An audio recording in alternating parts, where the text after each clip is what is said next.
Sebagai penutup, bonus terakhir. Biasakan kalau Anda buang air kecil, saudara, jangan berdiri, apalagi buang air besar. Buang air besar berdiri sih kelewatan, saudara. Saya cerita buang air kecil. Kenapa saya cerita buang air kecil? Karena sekarang ini saya lihat sampai-sampai di masjid-masjid, kadang-kadang tempat kencingnya juga disediakan yang berdiri, saudara. Nggak pantas. Apalagi ini di negeri Islam. Ini Indonesia ini mayoritas umat Islam. Mestinya tempat-tempat buang air kecil itu, saudara, disediakan ruang-ruang supaya orang bisa buang air kecil dalam posisi jongkok. Perhatikan cara jongkoknya. Perhatikan cara jongkoknya. Perhatikan, sengaja ini saya tarik biar kelihatan kakinya. Perhatikan cara jongkoknya. Jadi kalau kita baca kitab Kifayatul Akhyar sampai cara jongkok diajarin. Sudah. Nah, cara jongkoknya itu perhatikan. Jadi ini kiri, ini kaki. Jadi kita punya paha, ini pantat kita, ini diri di atas kaki kiri. Ini tegakkan. Begini cara buang air kecil. Seperti ini. Nah, karena kalau Anda lakukan seperti ini, insya Allah buang air kecilnya tiris. Kita jauh dari penyakit silisil bol. Nah, penyakit yang kencing gak habis-habis. Sebab kalau Anda tidak tiris, ya perasaan kalau kita jongkok aja biasa, kencing, selesai. Saudara, nah begitu selesai, kita ambil wudhu dan lain sebagainya. Tanpa terasa, kadang-kadang air kencing masih keluar. Ngetesnya gampang. Cara ngetesnya, Anda kencing jongkok biasa. Nah, setelah jongkok biasa selesai, Anda cebok, istinja, Anda keringkan, Anda taruh kapas. Tes saja atau taruh tisu. Nah, taruh tisu, Anda pakai celana dalam, taruh tisu, tutup aja sama tisu. Habis itu Anda wudhu, apa segala macam, Anda mau sholat. Buka lagi, lihat tisunya. Ada tetesan air keluar lagi. Itu kalau kita mau ngetes, bener gak ini keluar lagi? Jadi kalau orang yang buang air kecilnya tidak tiris, akan keluar lagi.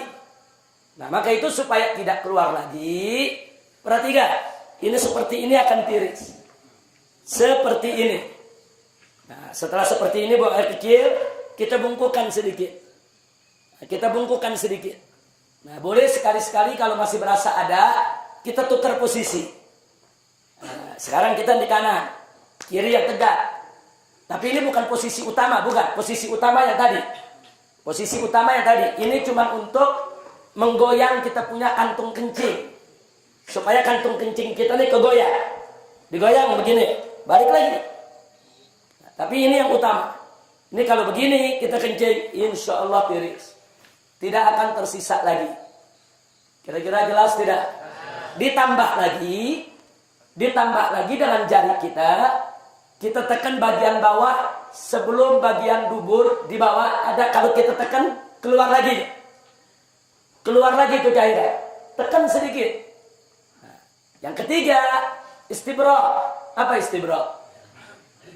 Dehem-nya bukan dehem dengan tenggorokan, bukan dehem dengan suara dada, dehem dengan perut. Perut, jangan pakai dada. Enggak. Coba lihat, ada bedanya nggak dengan dada sama dengan perut? Beda. Coba pakai perut, gimana deh? Perut kita tekan. 3-4 kali. Nah, itu klepnya terbuka. Kita dehem, klepnya terbuka, dia akan tiris air kencingnya. Kira-kira jelas? Habis itu baru kita istinja. Jadi Islam ini indah. Sampai cara kencing diajarin. Sampai cara kencing diajarin dalam Islam, ya ikhwah. Dan ternyata para dokter mengakui. Para dokter itu mengakui ternyata betul memang posisi itu membuat bukan hanya kantung kencing, membuat ginjal kita di posisi yang benar untuk membuang daripada air seninya.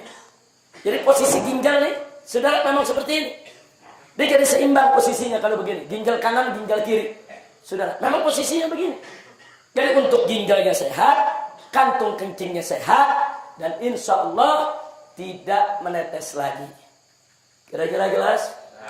Nah ini oleh-oleh pelajaran terakhir. Mudah-mudahan manfaat untuk kita semua.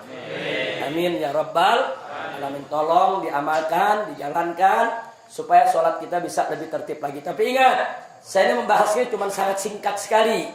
Nah, belajar lagi sama guru-guru kita.